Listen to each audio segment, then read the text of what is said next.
And welcome to Thrift Shop Biography. This is the one about Errol Flynn. Thank you for listening. Hello. Hello. How are you? All right. How are you? Yeah. So have you had as much fun as I have this week? Epic. Reading My Wicked, Wicked Ways, the autobiography of Errol Flynn. Yes. It's amazing, right? This book actually, the first sort of introduction to it says, this is the best autobiography ever written by an actor.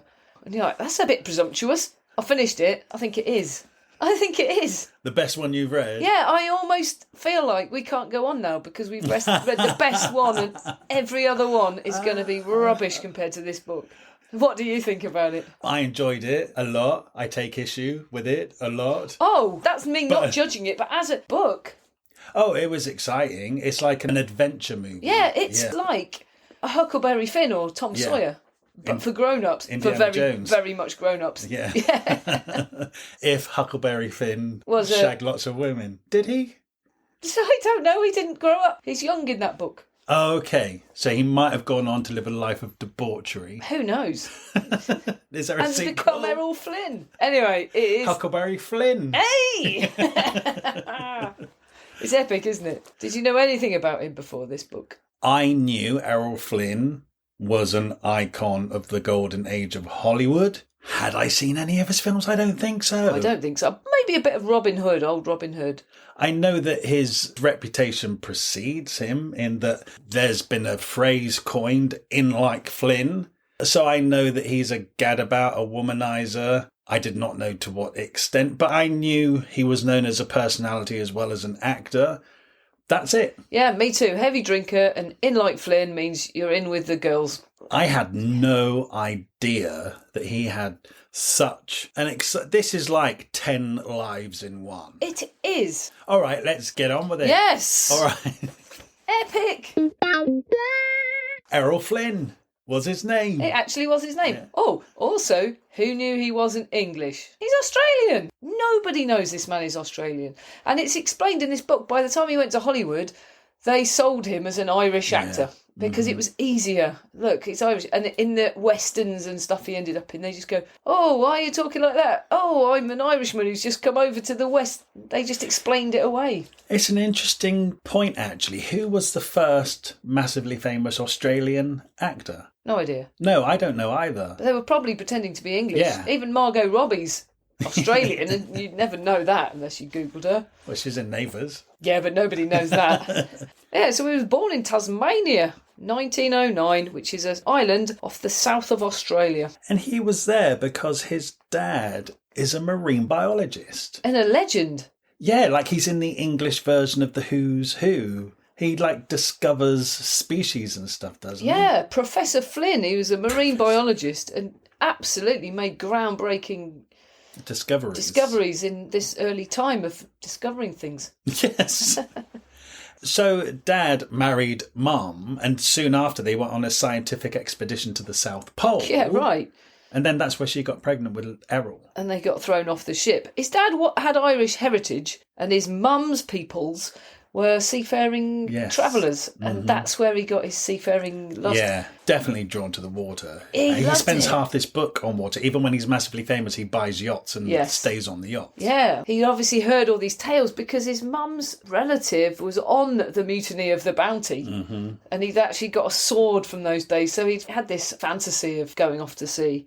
Very interesting parents, I have to say. I don't think we've read a book yet where the dad is a marine biologist and the woman is like a descendant of pirates. Yeah, that's right. We haven't. But she really has trouble with her son. Well, he says from 4 or 5, I began one long unending scrap with mother. Yeah. He had a sister as well, didn't he? But he doesn't talk about her almost at all. Yeah, he doesn't. I think he obviously has such problematic relationships with kind of any women, how he regards them, how he treats them, and it does all seem to begin with his mum. But in fairness to his mum, it kind of starts with him because she describes him as a devil in boy's clothing. Yeah. That he's completely unmanageable from the age of 4. Things are so bad, but she's violent towards him. Yeah, right? she's saying he's pulling his hair back and whipping him and all that stuff. Yeah, so I shouldn't say anything in fairness to her, really. I don't know, but there's stories later where she just continues to be a bit of a nightmare. Plus, then she's going off having affairs with the Aga Khan or this in Paris. You know, I mean, she's a bit of a piece of work herself, clearly. Well, she's a descendant of pirates. Yeah. And then at the age of 7, he runs away from home because he's so unhappy. And he's gone for like 3 days, going from farm to farm. And then eventually, at one farm, the people track his dad down. But he says when he returns home, his mum is so relieved to see him that she's crying and smothering him with kisses.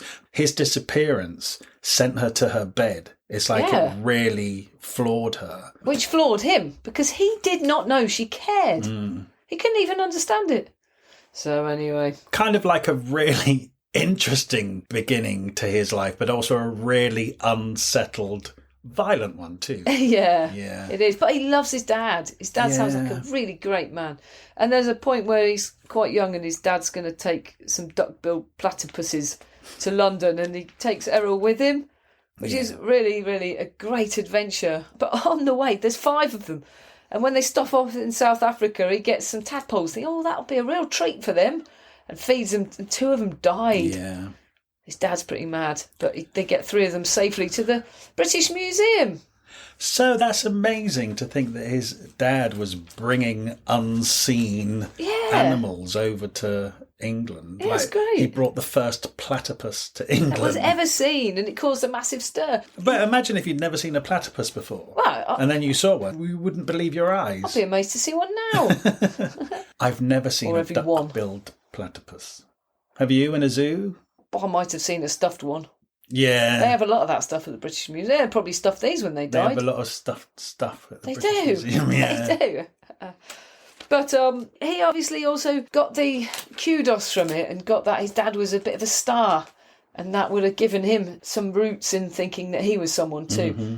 He also had a lot of expectation because everyone was like, wow, you're the son of Professor Flynn. You must be someone too. And so he kind of had to live up to it, really, in the end, after he stopped being very naughty. When his dad brought the platypus over, they actually stayed in the UK for a couple of years, and he went to school in London. But he was very bored by it because by this time he had been on a ship coming to England from Australia in 1920. You're on a ship for weeks. So he already had been on adventures. So to come and sit in a classroom for 2 years was really, really boring. Yeah, he was 13 to 15 when he was at Putney. And also he was a avid reader, and the only real books he had access to were all his dad's scientific books.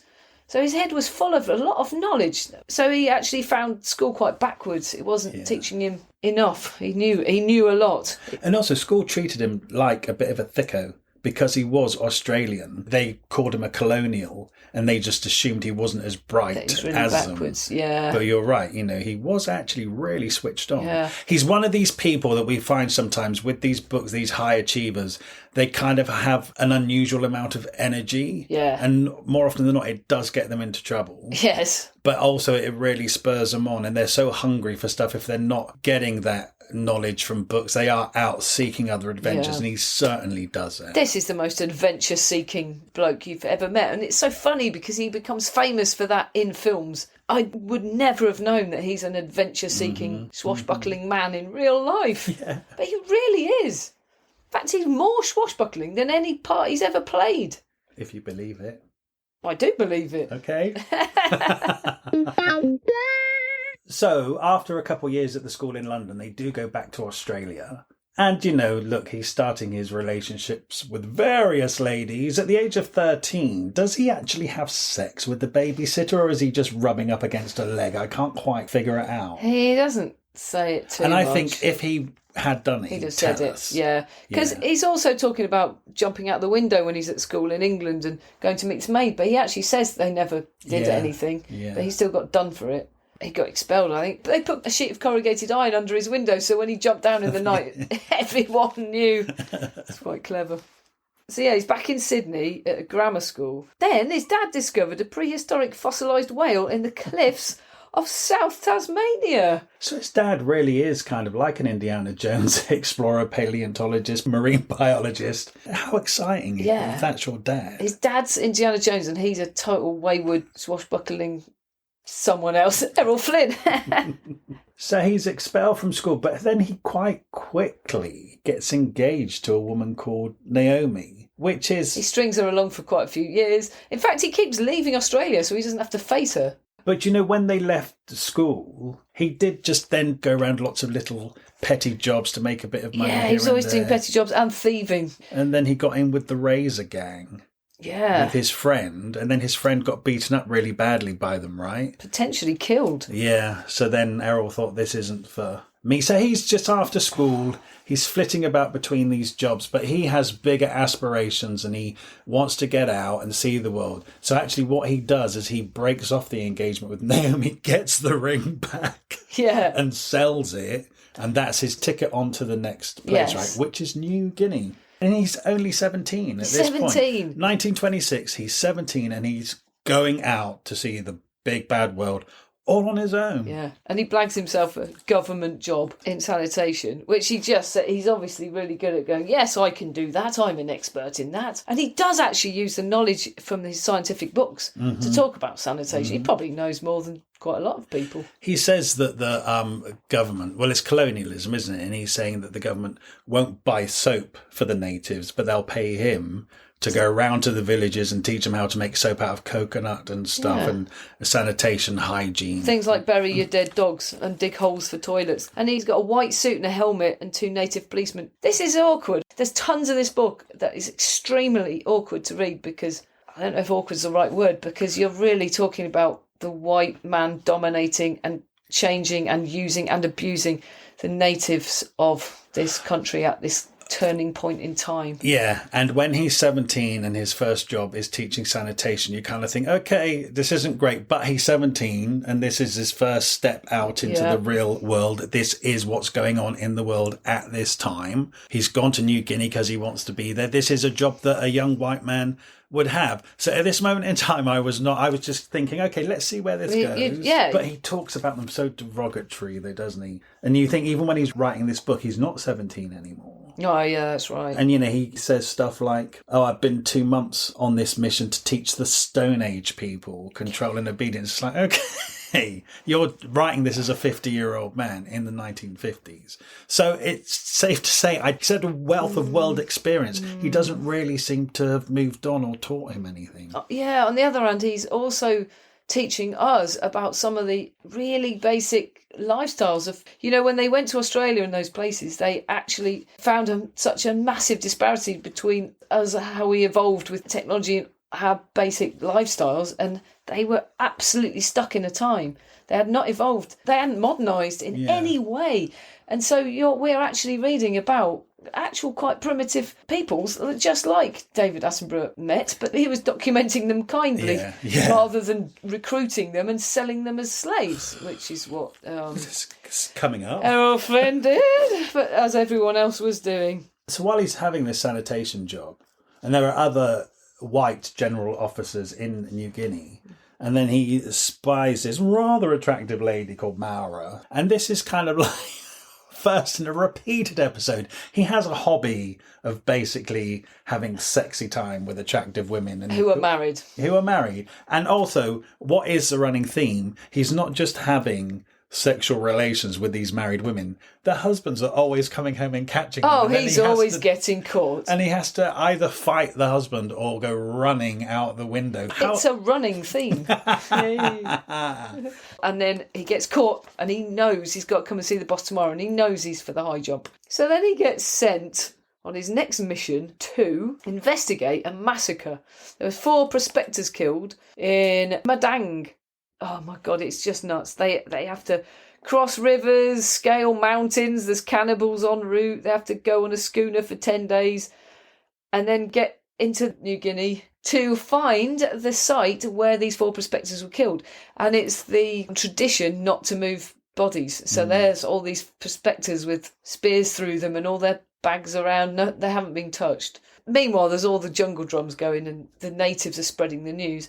It's interesting that they say that each tribe, they're completely separate and they're all enemies of each other because they constantly attack and kill each other. Poison dart, dig the brains out, it all comes up later.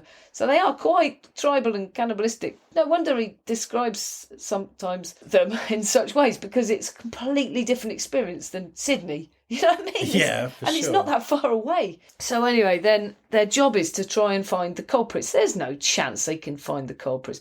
But there's another 3 groups that are out doing this and they've rounded up some random people. And it's obviously all wrong and he's saying it's all wrong.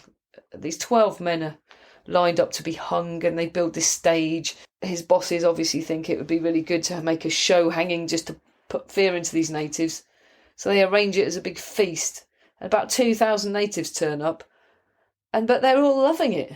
They're really excited by it because I guess they're quite brutal. He said it's the most sickening thing he's ever seen in his whole life. He was pretty upset by it, actually, which is at least something. Yes. But he finds himself jobless after that, and then somebody in a bar says, "What do you know about copra?" And he goes, "What don't I know about copra?" Yeah. He just makes it up. Nothing. It's nothing at all. And he's like, "Right, get the job and then read up on it after." Yeah. And he finds out it's coconut palm used for absolutely everything. And they want him to be a plantation operator in New Guinea with 120 workers who are called indentured labourers, which is slaves. Slaves, yes. Absolutely slavery. Yeah. So he's the master of slaves at this point. Absolutely. And he's like 18. Yeah. And I think he does confide in someone. He says, "I've never done this before." And they said, "You just need to find out who the boss boy is." They actually run everything. It's like the head slave, if you like. You just get on with them and they basically do everything. You've just got to oversee everything. And that's what he does. And that's how he runs it. Fake it till you make it sort of thing, yeah. But within the labourers, there's 2 tribes and they fight each other. So one of his jobs is to try and break up the fights or at least patch people up after the fights. That's really his main job of an evening. Blimey. I know. Your average autobiography of an actor. Do you know what I mean? Yeah. What the hell? Judi Dench never did that. I mean, this is what I mean. I'm not sure we can read any other one after this. It's absolutely fascinating. Obviously, it's crazy what white people did. But it's just to actually find out from somebody who was there. Mm-hmm. It's amazing. Who's being honest about it. Who is being honest. Yeah. Just really, really telling it like it really is. Oh, yeah, it's at this point where they found out there was a salt raid on a tribe nearby and everyone had been killed. So they go and check it out. They carry bags of salt with them in case they come across anyone and there's an altercation. They can pay their way out of it with salt. Yeah, who knew salt was such a... They trade in salt.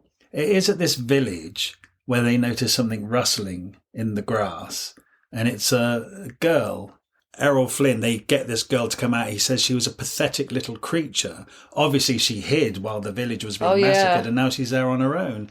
Errol's observation is she had the most glorious pair of breasts you ever saw. I know. I mean... all of that trauma. Yeah. Yeah, you're right. And he's looking at her tits. And then actually, as a 50-year-old man... he's writing about those tits in his autobiography. Yeah. It's so troubling. And then the people that he's with say, well, we need to turn her over to the authorities. And he's like, well, she'll just be put into a life of servitude. And then he's like, besides, she's so attractive, I'll have her as my servant, basically. Well, I think she threatened suicide if they took her away. Yeah. So, he kept her as his servant wife. Yeah. So she's obviously quite young as well. She's young. Well, he says a couple of times in this book that, she was little and probably young. He says, in New Guinea, they have different ideas about age, and a girl tends to mature about the age of 12. Yeah. And he picked up this young girl hiding in the grass and taken her home. And that's okay, because that's what they do in New Guinea. It's kind of like, okay, so you go and teach them sanitation and how to wash their hands because that's not good enough. Oh, but the New Guinea idea that girls mature around the age of 12. All right, I'll go along with that. Yes, oh my take God. What you want out of it. Yeah, he's not great. Not for us to judge, just read. Oh, no, it is us. No, okay, we can. I'm judging. We I'm do, actually, we do. out. Yeah. We do. He's a paedophile rapist. Oh, my God. Slave trader. He's a paedophile rapist slave trader. He's a paedophile rapist slave trader. And murderer. And white supremacist. Yeah. This quote, he was fined for hitting a Chinaman. This is actually a quote from the book. They were becoming increasingly insolent and getting away with it, all because the League of Nations recognised them as equal to the white man. Whoa. He wrote that at the age of 50 Yeah. in 1950 in his autobiography. He's a terrible person, but it's a good book. Yeah, it is a good book. Because if he didn't write all these things, we wouldn't know. Actually, and you know what? After reading, 65 of these books now, we don't have to like everyone that we're reading. Absolutely and just not. because you dislike The person information you're in this book is it's absolutely incredible. Document of a time. It's nuts. Let's carry on. Yeah, no, but also, who knew that Errol Flynn, the film star, that this is his background? No clue. He said when he got to Hollywood, he told everyone all these stories and no one believed him. Because why would They thought he was making it all up. Do you think he's making it all up? No, I really don't. Because of the detail. I mean, the absolute detail. Right, you know that I really took issue with Roald Dahl and his stories, and you believe them. I kind of take issue with a lot of this book. Do you? But the reason I kind of think it's true is because he's revealing stuff that makes himself look really, really bad. Yeah, absolutely. He is unbelievably honest. Yeah. And he absolutely says things like, I was terrible then and that was bad. Oh my God, he philosophises about it. This is the sort of book where if I had time, I'd read it again. I can't recommend this book enough for people to read. Anyway. So where are we? So again, now he's doing lots of different things to raise money, like he's blowing up fish. He's dynamiting fish. And he's captaining schooners. Yes. Yeah, he bought this schooner. He went in with a mate. It was 900 quid each, which is why when he got offered by Hollywood people if he would take them down this very, very dangerous river for a couple of months, they were going to pay him 25 quid a day, even though it was very dangerous. He said, yeah, because he had this debt. I think it said his accountant went, yes, you are going to do that. Right. Because they wanted the money back. So while he's captaining this schooner, a film crew come over because they are going in search of tribespeople and stuff. Yeah, right? It said they wanted sort of extra footage to go with this film, but it turned out later it was actually the British government wanted a documentation of their territory to know if a war happened, what they were working with. So for a couple of months, he's with this film crew, taking them up and down all the uncharted rivers and stuff. And whilst this is happening, sometimes the boat gets shored up on sandbanks and stuff or caught amongst the rocks. And young Errol Flynn is constantly jumping out of the boat and pushing it back in and being very active, being basically a sea captain. A swashbuckling hero. A swashbuckling hero. And they're filming this, of course. Yeah. So they've obviously noticed that he has a cinematic presence. Yes. Because we will come back to that. Yeah. So this is 1929. Then he ends up back on the mainland and looking for gold at this point in history, aren't we? Yeah. And New Guinea is a place where people have become fairly rich. Yeah, and I find the descriptions of this gold fields absolutely fascinating. You know, you always hear about panning for gold, but this is digging, isn't it? It's digging in the rocks. But you just get this idea. They have to trek and he has to take men with him, native men. You just can't go on your own without help. Yeah. And plus, when you get there, you need diggers. And you just see this whole landscape and they buy sections and they're sort of roped off. So he registers a plot of land 100 yards squared and he gets some native gentlemen together to go and help him. But he's naive. He's still young. He's not done it before and he misjudges everything. He doesn't take enough food. He doesn't take enough tools and it's not they're not finding much gold and so they have to abort the plan and he just puts it down to a bad experience. But then he's soon on to the next money-making venture of shooting all the birds of paradise. That's right. Gosh. To get all the feathers, he says, we've got enough feathers to make all the hats of the women in New York look amazing. And then they have a bloody bamboo raft disaster and lose all of them. Plus, one of the boys gets eaten by a crocodile, which is so horrendous it makes him shake for days, doesn't it? Horrendous. Then they get attacked by natives because the jungle drums, again, have been beating, saying there's people here raiding all our feathers. And they get attacked. The first one of his boys, spear right through his stomach. That's the first thing he sees, like, shit. All the other ones run for it. And he shoots and he gets someone in the neck and sees them die and then runs for it. And they all get away. But by the time they get back to town, he's been arrested for murder. And he has murdered somebody. And it was in self-defence. All of this is true. He had a poisoned arrow in his foot to partly prove it. Yeah, and he's not getting away with it. There's a big court case. Massive. And he chooses to defend himself. And he's like 20 years old at this point. He felt like they had to make a big thing of this because missionaries are also out there trying to do things peacefully. He argues they're just doing the same thing that I am, actually. They are just coming over, being colonial, raping the land. Yeah. It's just I'm being more honest about it, whereas the missionaries are doing it under the guise of religion. But because the missionaries are there, doing it peacefully, getting people on side, they don't like white people like Errol Flynn, who's going in, causing trouble and obviously shooting people. Yeah. That's why there was such a massive court case, because he had to be seen to be paying for it. Of course, he's denying that they were collecting feathers because there's no evidence of the feathers. Yeah, right. Because that was what he was doing wrong. Yeah, he said they were just out looking for a goldfield. Yeah. But then also this prospector he'd met came and was a character witness, and he reckons that this bloke got him off. Yeah. Yeah, he famously says that's the only brush with the law he's ever had that didn't involve women. Yeah, right. I laugh, but I probably shouldn't. But anyway, then he sold his gold plot for $5,000, got so drunk that about 2 days later when he sobered up, he found he'd bought a big ship for $4,000. And he went to have a look at it. He was like, why did I buy this ship? It's useless. But off he went to back to New Guinea to set up a tobacco plantation and build a house. He's very determined and resourceful, I have to say. Yeah. Who at the age of 20 just goes, okay, I bought a ship. Okay, let's go back to New Guinea and start a tobacco plantation. I know, I think it's because of his dad. I think his dad was someone and he knew he could be someone. Lead by example. And also he's a white man who can go in and tread all over and use everyone. Right? Yeah. So there's part of that. Like you say, that energy again, it's unstoppable. And he even had the nerve to buy his boss's daughter, his boss boy's daughter, who was probably not much over 12. He bought her for 2 pigs, some shillings and seashell money. Yeah.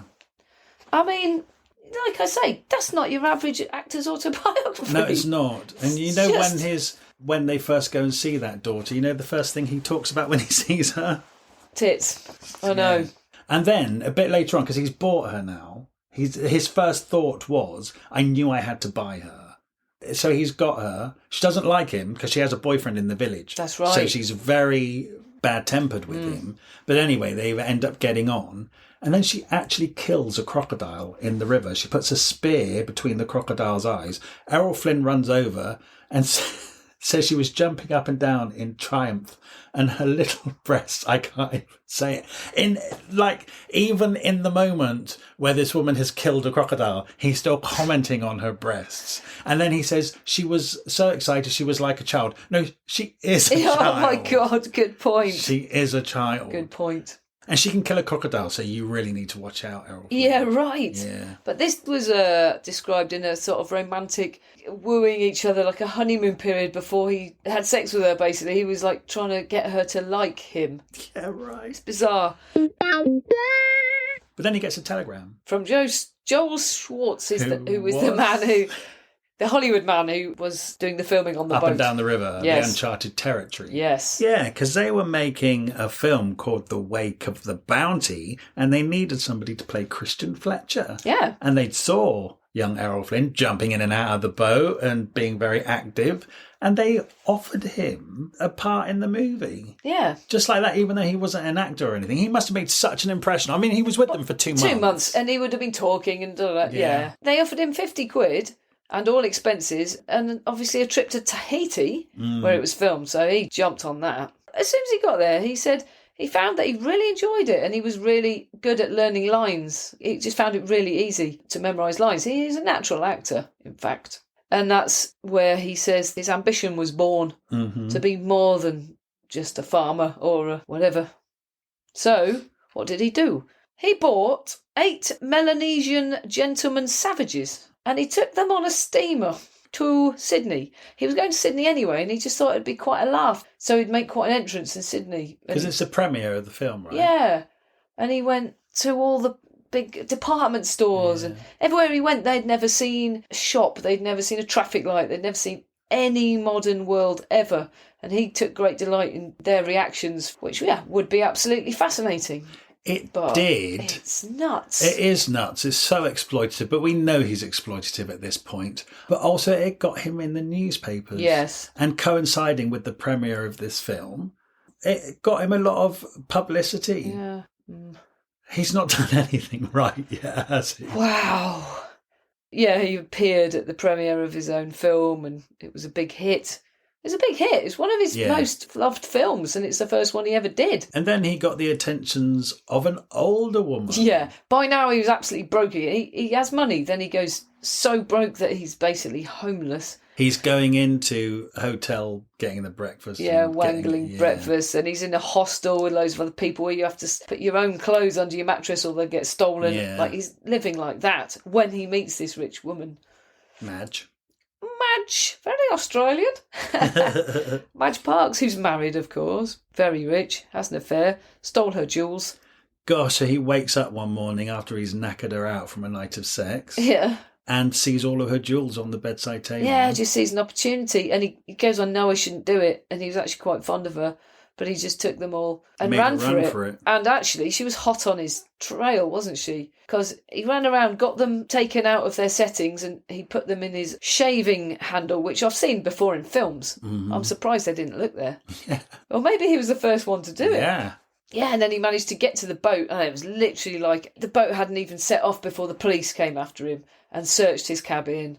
And he's very cockily standing there going, I don't know what you're doing, blah, blah. And they go through his shaving kit and they don't find him. So off he sails. But the thing is, because he has these jewels, I mean, they're worthless at the moment from a day-to-day point of view. He needs money and he doesn't have any. Yeah. So even though he has this stash of jewels in his shaving brush handle, he still has to go and do shitty jobs just to get a bit of money. And he's well digging. Oh, my God. Oh, God, no. Yes. I couldn't quite believe this was even a job. But he goes to a sheep shearing farm and his job is to bite the balls off the sheep. I mean... Actually removes testicles with his teeth. Wow. Of sheep when they're covered in crap. And it's it's absolutely disgusting, right? Why can't scissors do that? Yeah, I know. Why do you need human teeth to do that? And scissors would be better. Quicker. I mean, how would you even bite through a scrotum? I don't know. Most people don't want to talk about this and we should move on immediately. It's going to hurt people. Oh, dear me. So anyway, he manages to have an affair with his boss's daughter. Again. And then, but the boss finds him shagging the daughter, of course, so he's having to run away again. Yeah, he's run for it, and he's literally run so fast he's leapt on a train, he ends up with the cows, and then eventually he thinks, hang on a minute, let's try this, and he just goes up to the train driver bloke and says, can you please let me on board? He says, yeah, of course, and you can share a sandwich and have a drink. And he's like, oh yeah, that's better. But he actually says he repaid that bloke in the future when he got well off. He'd actually sent a cheque to that bloke. Mm-hmm. He really appreciated it. Remembered the kindness. Yeah. What did he send to all of the women he ruined their lives, all the slaves. Yeah. Did he send them cheques? Didn't mention he did. But the nice train driver who gave him half a sandwich. That's right. Yeah. So he's ends up back in New Guinea, and there's a rich couple that he knows, and they're going to go halves on a goldfield with him. They're going to put up the money, and he's going to go out to the goldfield, do all the work, get the labour. Yeah. At this moment in time, he's not just, he calls it recruiting, but he's buying and selling slaves, right? Yes. Anyway, this is the point where you kind of think it can't get any worse at this point. This is a point where he has no money. Oh, this is bad. But he tricks the elder of the village into thinking that he's got a money-making machine. Yeah. And he sits down with a couple of tin cans and he's got some coins and it's a full moon. They're souvenir coins. Right. They're not even real coins. It's a full moon and he says to the elder of the village, this only works when it's a full moon, says these spells, and all of a sudden it looks like he's producing money. And of course the elder of this village is like, wow, he's got a money-making machine. It says he's bought quicksilver mercury, so he's dipping these souvenir coins in that and they're coming out all shiny and amazing. Mm-hmm. Then he trades the money-making machine for 20 boys from the village to go and work on the goldfields with him. Yeah, which basically empties the village of men. That's how many men there were in this village. And he told the village elder, the machine only works when there's a full moon, so he would have time. To buy him time to get as far away, because they'll come after him and kill him when they find out they've been tricked. Also, if that is not bad enough, when they get to the goldfield, actually, there's not that much gold there. He only mines a little bit. And then he's thinking, right, I need to get out of here. I need to move on. So he then sells those boys to somebody else. Yeah. I think that's possibly one of the worst things I've ever read that anybody did. Yeah.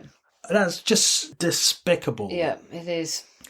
And we wonder why white people have a bad name around the world. Yeah. Because of people like Errol Flynn. Yeah. Errol Flynn, the legend, is one of those people. Yeah. Terrible. Anyway, with that money, he gets on a boat to England. Yeah, he had 100 ounces of gold. He split it 50-50. He sent his 50 ounces to Barclays Bank in the UK, so it was secure, so he had something to get to. And then he got on a ship aiming to go to England. He actually wanted to go to Cambridge or Oxford and get educated and become a professor.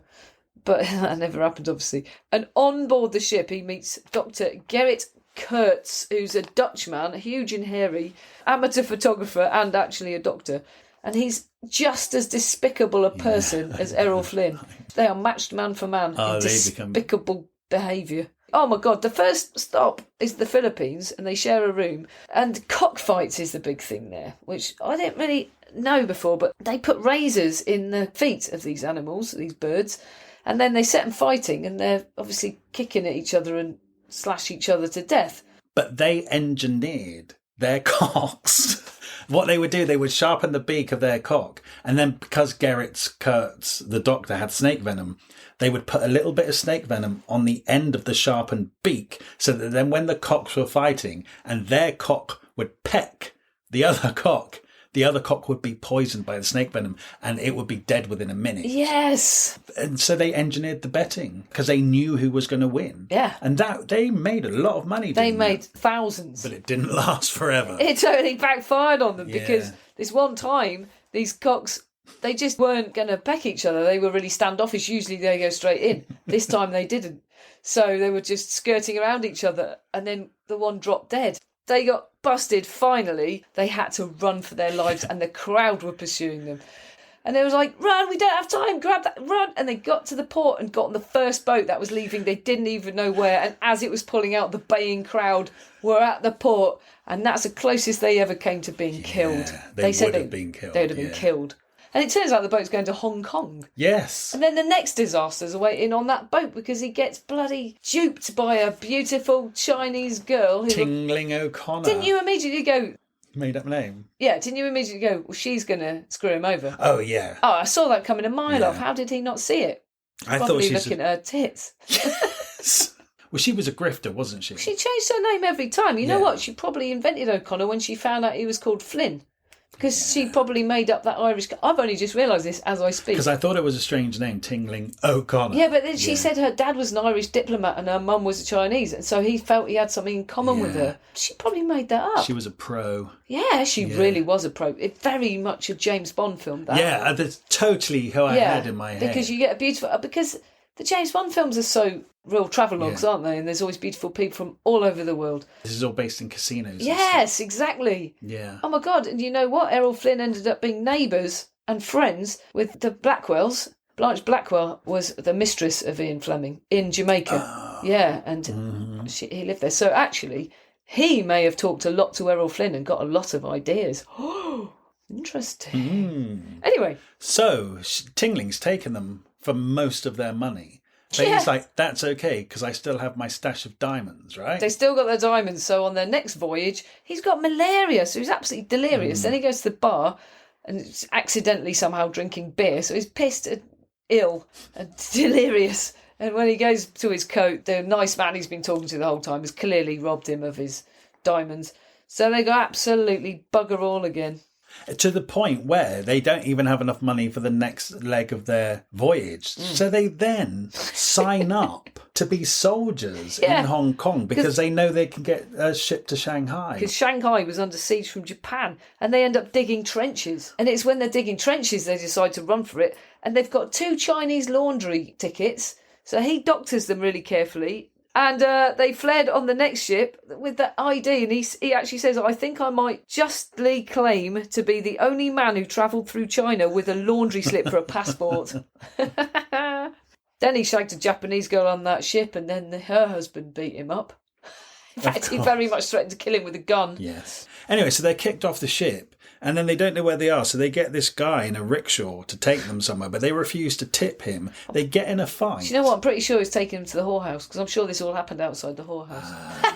Of course. We don't know where we are in this new land. Take us to the nearest whorehouse. Yeah, he does actually say everywhere he goes in the world, he tries out the whorehouse. That's the first thing he does. He also says they're the only establishment that he can say that he's never been kicked out of. Yeah, it's true. He says, my behaviour is always impeccable in a whorehouse. Yeah. Yeah, so he gets slashed by that rickshaw driver. He said his guts are hanging out as to put him back in.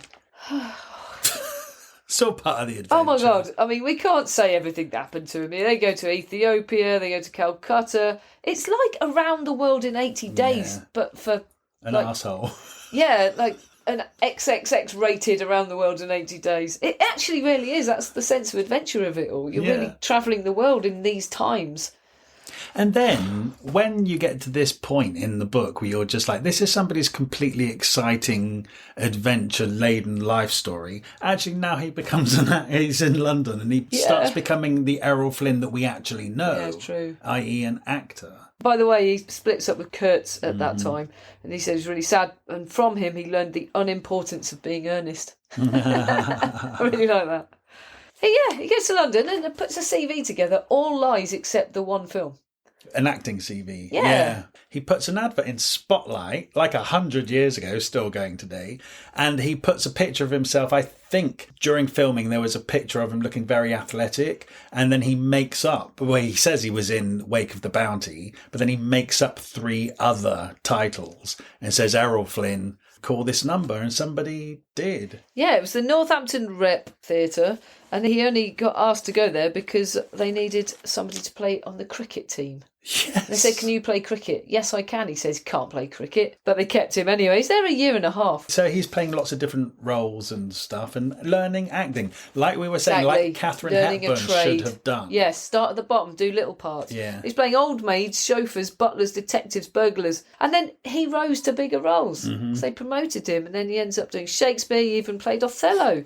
And he loved it. In Stratford-on-Avon. Yeah, they went to Stratford-on-Avon Festival. He did 2 plays there. Then he was selected to go to the West End. Yeah, it was actually those 2 plays they took Stratford. They put him on at the West End in 2 different theatres. He had to run from one to the other to do the part. He was a Roman soldier in one and an Irish cop in another. Yeah.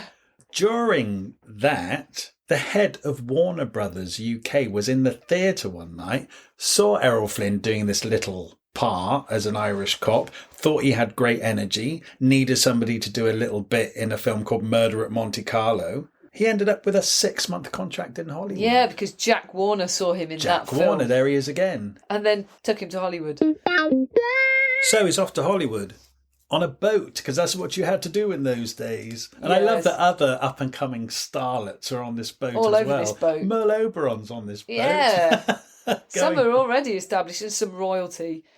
And oh God, the beginning of the end, really, this fecking woman, Lily Demeter, yeah. Had you ever heard of her? It sort of rings a bell. I certainly can't forget her now after reading this book. She's stunning. Oh, do you know what? I shouldn't say this fecking woman. He probably drove her up the wall. Yeah. He shagged every single woman in all of Hollywood whilst being with her. But she wouldn't let him go. He wanted to go and she threatened suicide every time he tried to leave her. It really was a bane of his life, wasn't it? Mm. Well, he asked her to dance on the boat on the way over and she kind of turned her back on him, yeah. But he persisted. Then all of a sudden, wasn't he playing tennis one day in Hollywood and she turned up and obviously saw him? Yeah, and she was lovely to him. Yeah. And off went their affair. And a year later, after a nightmare of arguing constantly, they bloody got married. Of course. Oh dear. So now he's in Hollywood. It's 1935 and he's 26 years old. Yeah, and the first real thing he did is get together with this big star. Mm-hmm. She was a star of the silent films. So she was really big and he was absolutely nobody. Mm-hmm. And she took him out on the scene. So he got quite known. And so, as soon as he gets a film, which was Captain Blood, was his first film with Olivia de Havilland. That's amazing to land that, yeah. Yeah, because they took 2 unknown people and turned them into stars on this big budget film. And that was Errol Flynn and Olivia de Havilland. Yeah, beautiful people. Directed by Michael Curtis, who he says is a menace. He says he's a menace. Oh my God, I can't imagine what he's like. Yeah, but it did seem that he had absolutely no health and safety. And it comes up a lot. You've got tips on the end of swords that he would have taken off because he wanted to actually see the blood appear, stuff like that. And then there's a film he did where they were pushing them. The horses are tired. Everyone's tired. And his friend next to him on the horse. There's this story where the horse is going down. And as it goes down, the thing to do they've been trained to do is to throw your sword away so that when the horse lands, it's safe. But he said it's like a 1 in a billion chance. The sword landed with the handle in the mud, and as the horse went down and he went down, the sword went right through him and killed him right there and then. And he's saying that's that director's fault because he has no health and safety. He personally fought quite hard to change some of those health and safety rules in Hollywood. And for animals as well, because he said they used to use tripwires to trip the horses up. Yeah. And they quite often have to be put down. That's right. And then he made sure they got trained so they can fall. And yeah, he changed quite a lot of the rules. So that's why that director was a menace, because he didn't care. He'd do anything for the shot. But he's also probably a bit of a genius because he made amazing films like Robin Hood. He also directed that. Yeah, so Errol Flynn at this point is a big star quite quickly. Very quickly. And his wife's star is fading, which didn't help. Hey, so it's around this time they end up going to Mexico and hanging out with Diego Rivera. Oh my God, it's amazing that.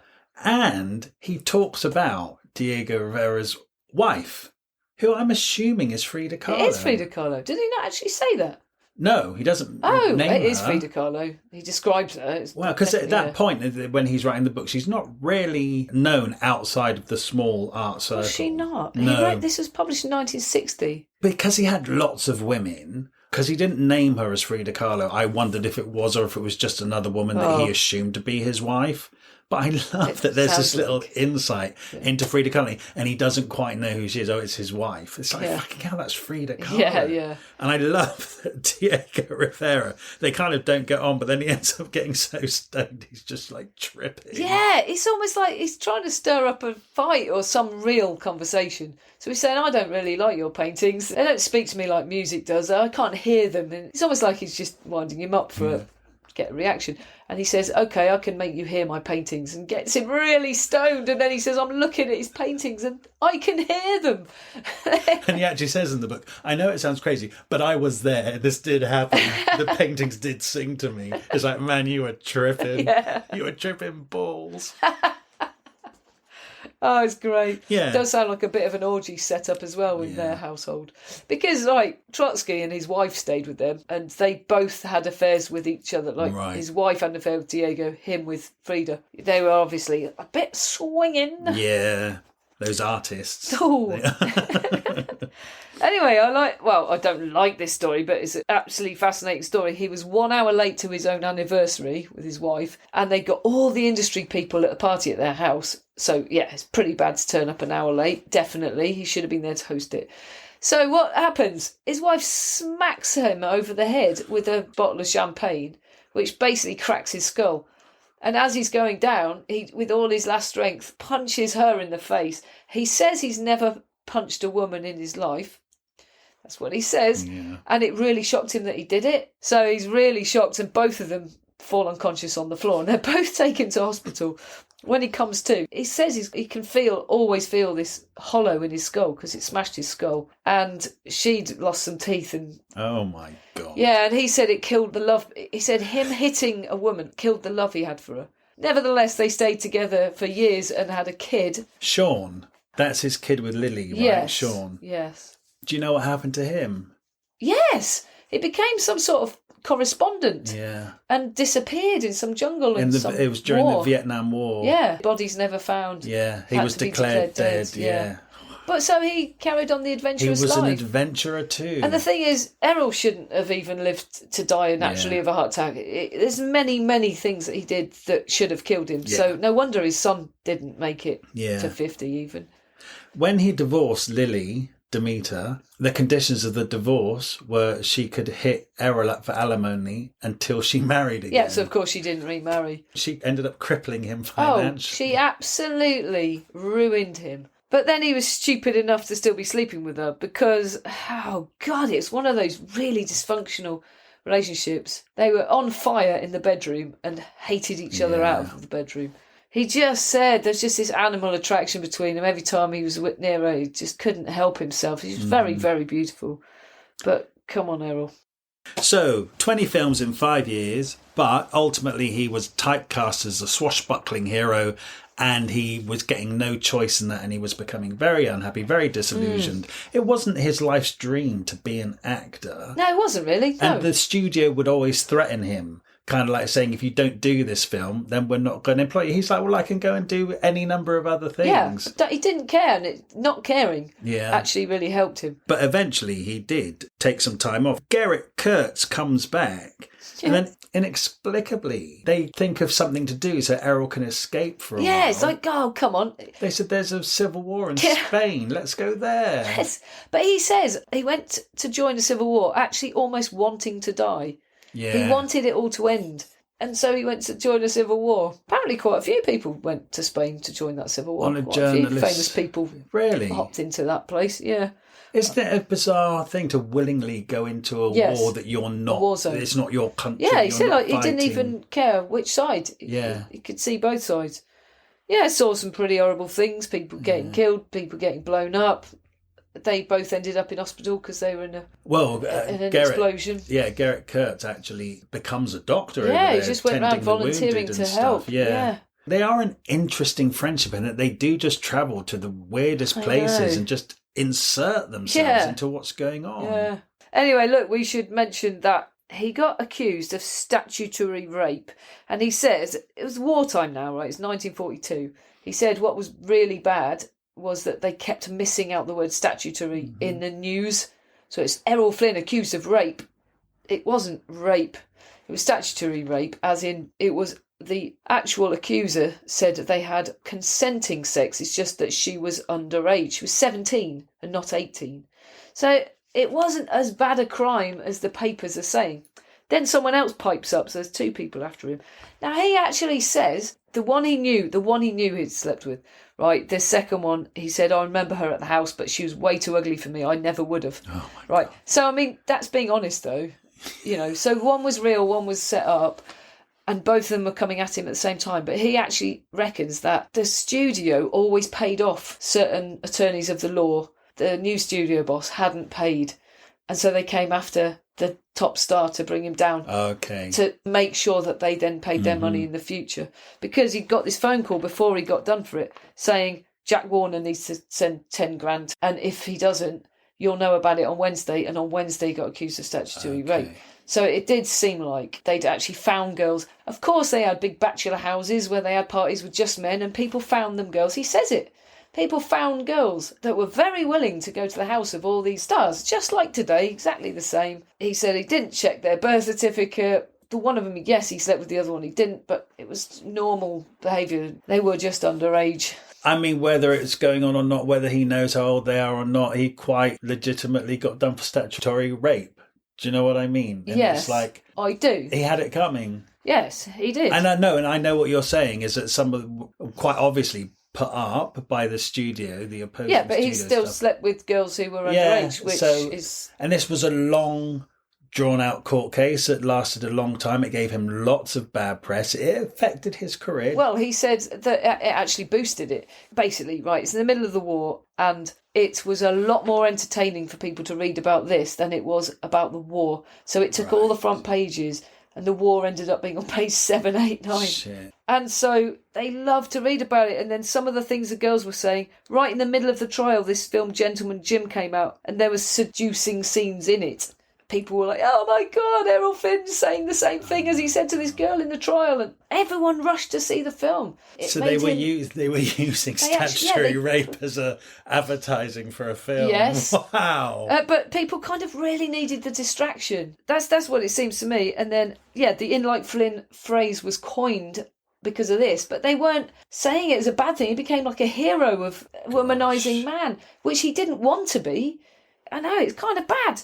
Then he said afterwards, I thought my career would be dead, and I became absolute box office gold. Everyone went hysterical. After the publicity of this, people became hysterical for him.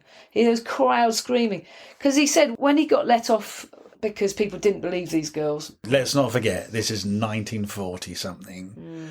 Those girls are so brave. In 1940s, a big film star, they were never going to be believed. Very few women are believed now. Do you know what I mean? I liken this really to what's been going on with Epstein and Prince Andrew is Yeah. underage girls, whether they know it or not. They'll claim not to know. But you know what? You should fucking know, actually, and you should make sure who you're sleeping with cannot be classed as statutory rape. We're talking about And 50 those years girls should ago. not take themselves to bachelor houses. Oh, I hang out don't with think film that's stars. so fair. I think Do it's you not? exciting when you're a kid to go and hang out with film Oh. stars, isn't it? I think it's up But to the they- film stars not to rape them. Yeah, okay, but they did actually give the dialogue Yeah, of no, how they statutory rape. consentingly Yeah, went to bed yeah, together. yeah. They were just underage. So, we mustn't tar him with that brush on this occasion. But I can tar him with that brush for the girls in New Guinea. Yeah, you can do all that. That's what I mean. I think he's honest about all They don't have of birth it. certificates in New Guinea, so it's Yeah, all but right. but he's actually said they're about 12. I mean, he's very honest. He actually says at length, he doesn't have to rape anybody. Most of his energy is spent keeping women away. He says his bell's ringing all day and night. At his house, he can't get any peace. Women are throwing themselves at him all the time because he's Errol Flynn. What are you saying? Errol Flynn can't rape anyone? No, I'm not saying that, but that's just what he says in this book. I'm just repeating it. Anyway. You'll believe anyone's lies. He gets let off. The crowd cheers inside the court and he can hear them cheering outside. Right, so they're really on his side. Yeah, it's absolutely nuts. Meanwhile, he's been chatting up the cigarette-selling girl on the steps of the court, whose dad happens to be a policeman or something, and he ends up marrying her a year later. And she was a very normal, nice person, not an actress. And I think he probably actually hoped it would be an all right marriage. So look, we're running out of time. There's Yeah. so much in this book, we are never going to cover the whole thing. People need to Oh. read it, if not least to find out how Bette Davis slapped him so hard that he threw up. Yeah, and he was afraid of her slaps. He threw up before she even did it again. This is on a film set, by the way. On a they're film set. filming. And she hit him so hard. He thought it was going to be a staged slap. Yeah. She basically knocked him for 6. Yep. Good Yeah. for her. Yeah, someone had to. Well, his wife, oh my God, his wife actually beat him up, properly physically beat him up for years. Years. Which one? Lily? Yeah.